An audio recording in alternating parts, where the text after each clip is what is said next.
नमस्ते। आप सभी को लर्नर चैनल पर स्वागत है। तो आज हम लोग ईशानोदय स्कॉलरशिप के ऊपर डिटेल में डिस्कस करने वाले हैं। ईशानोदय स्कॉलरशिप फ्रेश अप्लाई और रिन्यूअल दोनों के बारे में हम लोग डिस्कस करने वाले हैं कि ईशानोदय स्कॉलरशिप के जो एलिजिबिलिटी क्राइटेरिया है, कब तक एप्लीकेशन स्टार्ट होगा और आप लोगों को क्या क्या डॉक्यूमेंट की रिक्वायरमेंट होगी, ये सारी जानकारी आज के वीडियो में आप लोगों को मिलने वाला है। तो अगर आप लोग नया आए हैं देन चैनल को सब्सक्राइब जरूर करके रखिएगा। और जो लोग ईशानोदय स्कॉलरशिप के लिए एलिजिबल नहीं होंगे उनके पास और भी बहुत सारे ऑल्टरनेटिव स्कॉलरशिप है, उनके बारे में मैंने ऑलरेडी एक वीडियो मैंने अपलोड किया हुआ है, तो आप लोग प्लेलिस्ट में जाके एक बार वो वीडियो भी चेक कर लीजिएगा।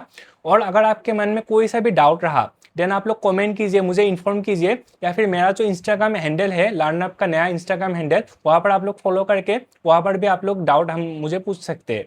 देन हम लोग अभी आज की वीडियो को शुरू करते हैं। तो पहला जो डाउट अभी आ रहा है कि ईशानोदय स्कॉलरशिप का एप्लीकेशन कब स्टार्ट होगा। तो देखिए, हर साल अगस्त के जो सेकेंड वीक या फिर थर्ड वीक तक एप्लीकेशन स्टार्ट होता है और टिल नवंबर के लास्ट वीक तक एप्लीकेशन चलता रहता है। तो बहुत सारे टाइम आपको मिलेगा, अवेलेबल टाइम है। आप लोग डॉक्यूमेंट को अच्छे से प्रिपेयर कर लीजिए और डॉक्यूमेंट के बारे में मैं थोड़ी देर में ही बताऊंगा। आप लोग स्किप ना करते हैं, कंप्लीट वीडियो को आप लोग देखिए। तो अभी देखिए, एक इंपॉर्टेंट डाउट बहुत लोग बोलते हैं कि ड्रॉपर्स ईशानोदय स्कॉलरशिप के लिए अप्लाई कर सकते हैं कि नहीं, एलिजिबल है कि नहीं, ये चीज़ बहुत सारे लोग बोलते हैं। अगर आप लोग गूगल भी करेंगे या फिर कोई सा भी ब्राउजर में देखेंगे तो आप लोग वहाँ पर लिखा होगा कि ड्रॉपर्स कैन नॉट अप्लाई या फिर ड्रॉपर्स एलिजिबल नहीं है, इस तरीके से लिखा आपको वहाँ पर मिलेगा। तो बेसिकली करेक्ट इन्फॉर्मेशन क्या है, देखिए, अगर आप लोगों ने क्लास 12 का एग्जामिनेशन दिया है देन उसके बाद आप लोगों ने ड्रॉप लिया है, आप लोगों ने यूजी में एडमिशन नहीं लिया, एनरोल नहीं हुए, then you can not apply for Ishan Uday scholarship. Scholarship Ishan Uday ही नहीं, कोई सा भी गवर्नमेंट स्कॉलरशिप आप लोग अप्लाई नहीं कर सकते अगर आप लोगों ने ड्रॉप दिया है। अगर आप लोगों ने ड्रॉप लिया था, 1 साल 2 साल ड्रॉप लिया, देन इस साल आप लोगों ने दोबारा यूजी में एडमिशन लिया, यूजी में एनरोल हुए, then you can apply Ishan Uday scholarship, आप लोग एलिजिबल है। तो यही चीज़ है जो गूगल में आप लोगों को डायरेक्टली लिखा होता है कि droppers can not apply for Ishan Uday scholarship, तो वो चीज़ थोड़ा सा रॉन्ग है। मतलब वो चीज़ कंप्लीट इन्फॉर्मेशन जो है वो गूगल में नहीं आपको मिलेगा। तो यही चीज़ें है कि आप लोग ड्रॉपर्स होने के बाद भी आप लोग ईशानोदय स्कॉलरशिप को अप्लाई कर सकते हैं, लेकिन आप लोगों को यूजी जो फर्स्ट सेमेस्टर में रेगुलर डिग्री कोर्स में आप लोग इस साल एनरोल होना पड़ेगा, तभी आप लोग फ्रेश अप्लाई कर सकते हैं। और एक डाउट यहाँ पर बहुत लोग बोलते हैं कि मैं सेकेंड ईयर या फिर थर्ड ईयर पे फ्रेश अप्लाई कर सकता हूँ कि नहीं। तो नहीं कर सकते आप लोग फ्रेश अप्लाई।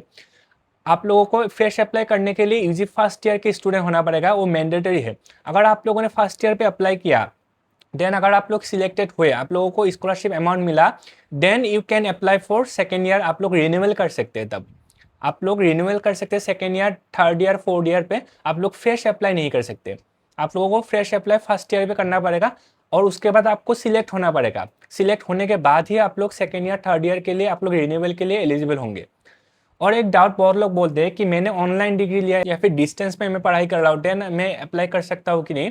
तो आप लोग नहीं कर सकते। कोई भी गवर्नमेंट स्कॉलरशिप की जो है मैंडेटरी है ये चीज़ कि आप लोगों के पास रेगुलर फुल टाइम डिग्री होना पड़ेगा। आप लोग ऑनलाइन डिग्री करके आप लोग गवर्नमेंट स्कॉलरशिप एलिजिबल नहीं है। गवर्नमेंट स्कॉलरशिप कोई सा भी गवर्नमेंट स्कॉलरशिप के लिए आप लोग एलिजिबल नहीं होंगे। देन और एक चीज़ बहुत लोग बोलते हैं कि अगर मैंने दिल्ली यूनिवर्सिटी में पढ़ाई किया या फिर मैं बीएचयू या फिर जामिया मिलिया कहीं पर भी मैं नोटिस के बाहर अगर मैं पढ़ाई करूंगा या फिर मैं प्राइवेट यूनिवर्सिटी में एडमिशन लिया, देन क्या मुझे ईशानोदय स्कॉलरशिप या फिर कोई सा भी दूसरा गवर्नमेंट स्कॉलरशिप मिलेगा कि नहीं। तो ज़रूर मिलेगा। तो ईशानोदय स्कॉलरशिप का जो एलिजिबिलिटी क्राइटेरिया है, अभी हम लोग थोड़ी देर बाद में हम लोग वो चीज़ डिस्कस करने वाले हैं। वहाँ पर ये चीज़ क्लियरली लिखा है कि आपके पास नोटिस का किसी भी स्टेट का पीआरसी होना पड़ेगा या फिर डोमिसाइल सर्टिफिकेट आपके पास होना पड़ेगा। ये मैंडेटरी नहीं है आप लोग कहाँ पर पढ़ाई कर ले।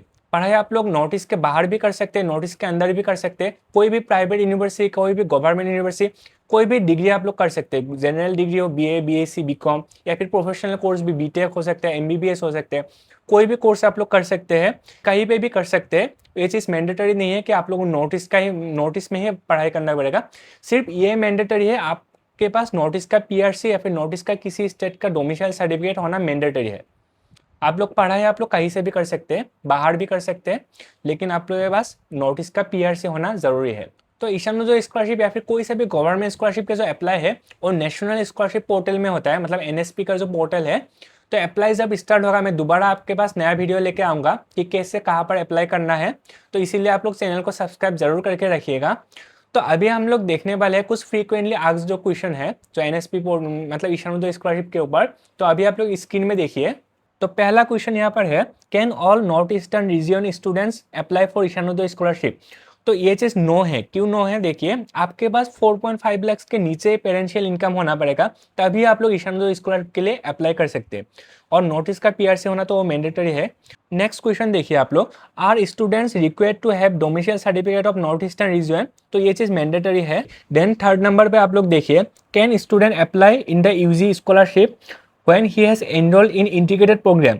अगर आपके पास 5 इयर्स इंटीग्रेटेड प्रोग्राम में एनरोल है तब आप लोग कर सकते हैं कि नहीं? जरूर कर सकते हैं। आपको 3 साल या फिर 4 साल तक, जब तक आपका यूजी कोर्सेस होगा तब तक ईशानोदय स्कॉलरशिप मिलेगा। और जब भी आपके पास ये यूजी प्रोग्राम खत्म होगा तभी आपको दोबारा सेपरेट स्कॉलरशिप आपको मिलेगा फॉर 50 ईयर। अभी आप लोग नेक्स्ट देखिए कि टोटल कितने स्टूडेंट को ये स्कॉलरशिप मिलेगा, टोटल नंबर ऑफ स्लॉट्स कितना है। टोटल 10,000 स्टूडेंट को हर साल ईशानोदय स्कॉलरशिप मिलता है। मतलब टोटल 10,000 जो नॉर्थ ईस्टर्न रीजन के स्टूडेंट्स हैं उनको ये स्कॉलरशिप मिलता है for fresh apply. Then what is the amount for the scholarship? देखिए, ईशानोदय स्कॉलरशिप के लिए आपको 8,000 पर मंथ आपको मिलेगा फॉर 10 मंथ के लिए मिलेगा। डेट मीन्स आपको टोटल 80,000 आपको वन टाइम में ही आपको मिल जाएगा। तो ऐसा नहीं हर महीना आपको 8,000 करके देगा, आपको एक साथ 80,000 रुपीज़ आपको मिलेगा। देन नेक्स्ट यहाँ पर देखिए, those students who have completed UG degree and want to do UG again, can they still apply? तो वो स्टूडेंट ये चीज़ अप्लाई नहीं कर सकते। Ishan Uday scholarship available for first UG degree only. मतलब आप लोगों ने ऑलरेडी यूजी किया, देन आप लोग दोबारा यूजी में एडमिशन लिया, तो आप लोग ईशानोदय स्कॉलरशिप नहीं कर सकते। Can students who are doing UG through distance mode apply for Ishan Uday scheme? तो मैंने वो चीज़ बोल दिया आप लोगों को कि डिस्टेंस या फिर अगर ऑनलाइन डिग्री कर रहे हैं देन आप लोग एलिजिबल नहीं होंगे ईशानोदय स्कॉलरशिप के लिए। देन नेक्स्ट यहाँ पर देखिए, if a student who gets another scholarship can apply for this scheme? तो ईशानोदय स्कॉलरशिप अगर आप लोगों ने अप्लाई किया, the students can avail only one scholarship at a time. तो ये चीज़ थोड़ा सा मैं आप लोगों को डिस्क्राइब करके देता हूँ। देखिए, अगर आप लोगों ने ईशानोदय स्कॉलरशिप किया, अप्लाई किया, देन आप लोग कोई सा भी दूसरा गवर्नमेंट स्कॉलरशिप अप्लाई नहीं कर सकते।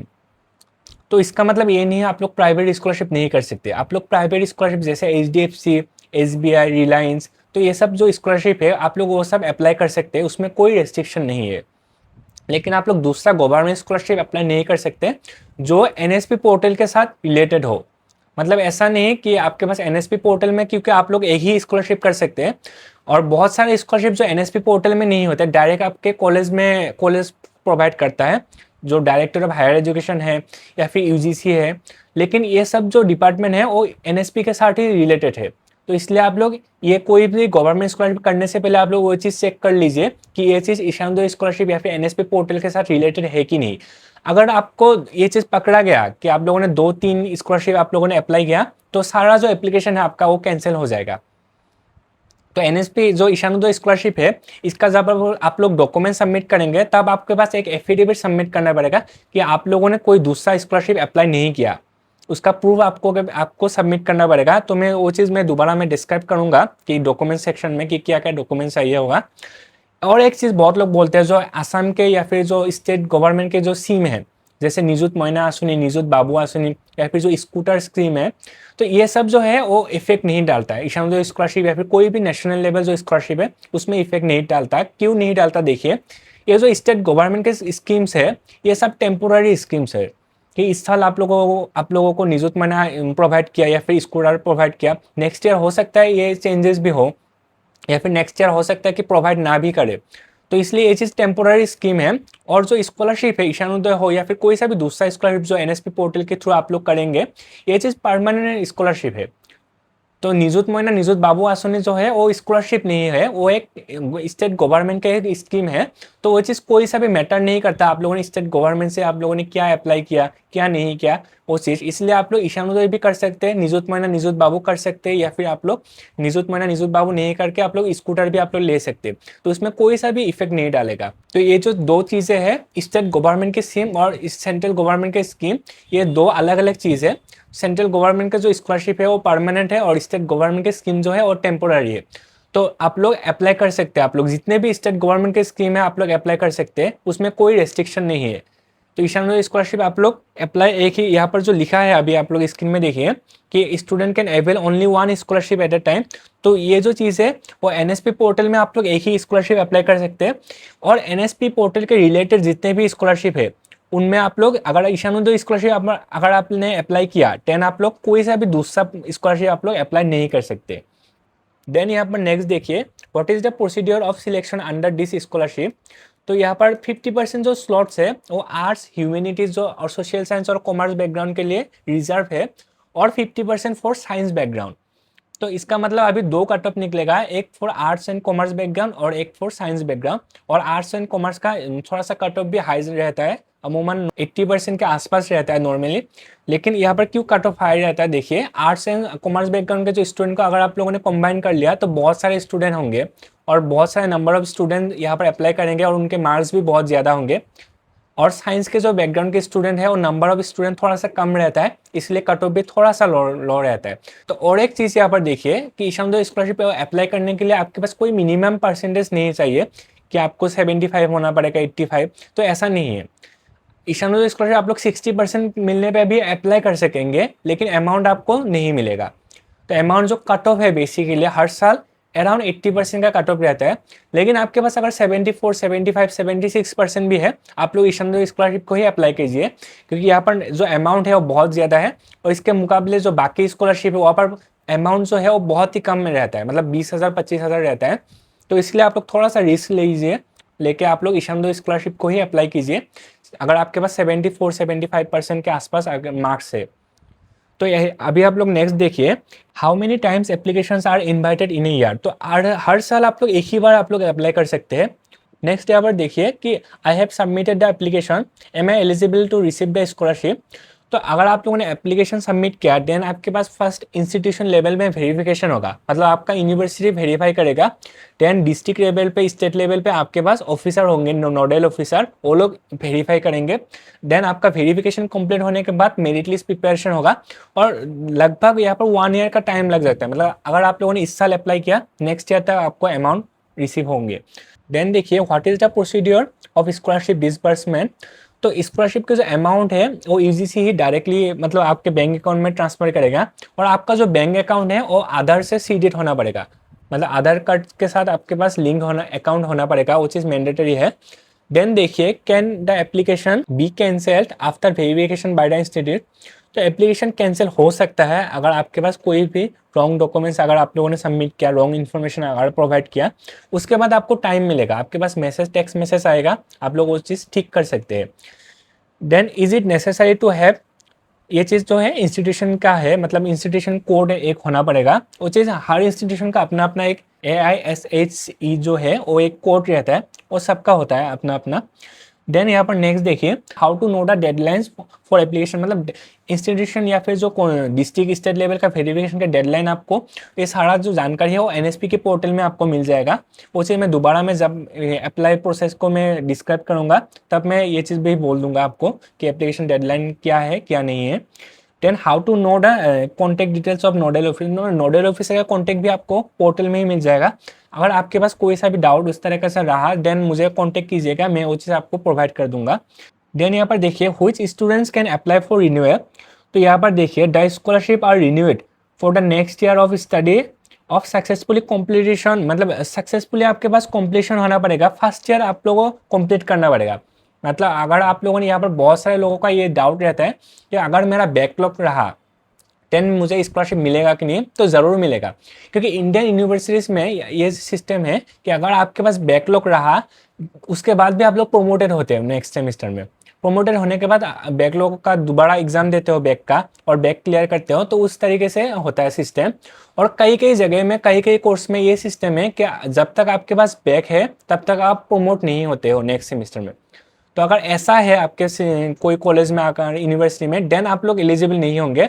लेकिन क्योंकि हमारा जो इंडियन यूनिवर्सिटीज है या फिर कॉलेजेस है, यहाँ पर आप लोग प्रोमोटेड होते हो, हर सेमेस्टर में प्रोमोटेड होते हो, तो इसलिए ये चीज़ कोई भी इफेक्ट नहीं डालेगा कि आपके पास बैकलॉग है कि नहीं, ये मैटर नहीं करता, आपको स्कॉलरशिप जरूर मिलेगा।